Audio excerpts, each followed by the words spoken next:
The Black Count, Glory, Revolution, Betrayal, and the Real Count of Monte Cristo, 2012.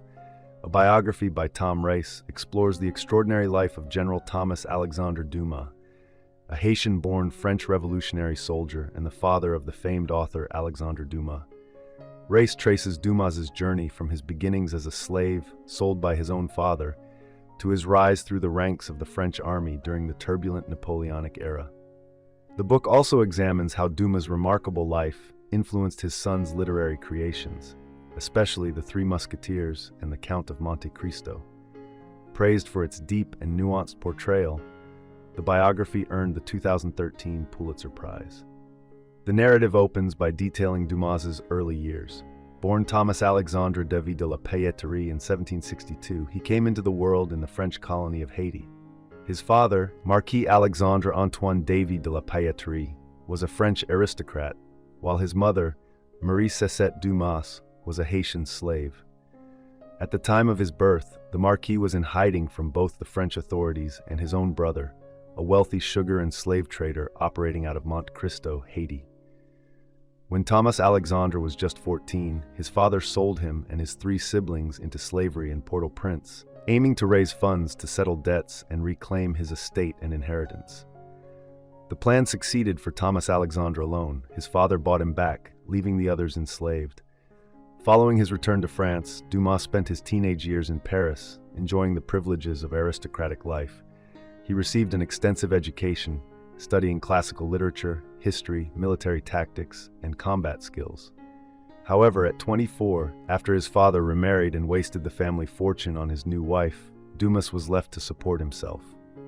To forge a new path, he joined the French military, adopting his mother's surname and shortening his first name to Alex. Starting as a dragoon, he quickly ascended through the ranks. Amid the upheaval of the French Revolution, Dumas became the leader of a unit of mixed-race swordsmen, known as the Free Legion of Americans, or the Black Legion. The French Republic recognized Dumas for his daring yet effective battlefield tactics.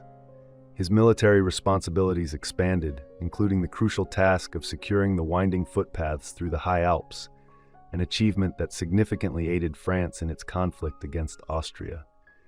By age 32, Dumas was promoted to General-in-Chief of the Alpine Forces, commanding over 50,000 troops. This made him the first non-white individual in European history to attain such a high rank in a major army, a milestone that stood unchallenged until the 21st century, when Colin Powell rose to general in the United States. In 1798, Dumas led the French Expeditionary Army in Egypt as cavalry commander. During this campaign, he traveled between Alexandria and Cairo, openly questioning Napoleon, who was not yet emperor, about the dubious goals of their mission. On his return to France, Dumas' ship was wrecked, and he was captured by local forces, spending 2 years imprisoned in the Mediterranean. Released in 1802, Dumas returned to a France now ruled by Napoleon, who had reinstated slavery that very summer, overturning the 1794 abolition.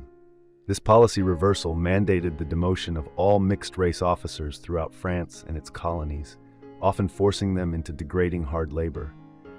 Additionally, schools in Paris were closed to people of mixed heritage, and the empire even nullified Dumas' marriage to his white wife. Once a celebrated general, Dumas found himself disgraced and marginalized. He spent his final years raising his son, the future renowned novelist Alexandre Dumas, in a home near Paris, defying social restrictions that limited where mixed-race men could reside. Despite repeated appeals for clemency, the government refused to overturn the discriminatory laws, ignoring his significant contributions to France's military history. Haunted by physical and psychological scars from his imprisonment, Dumas died at just 43 in Italy, less than a decade after his fall from grace.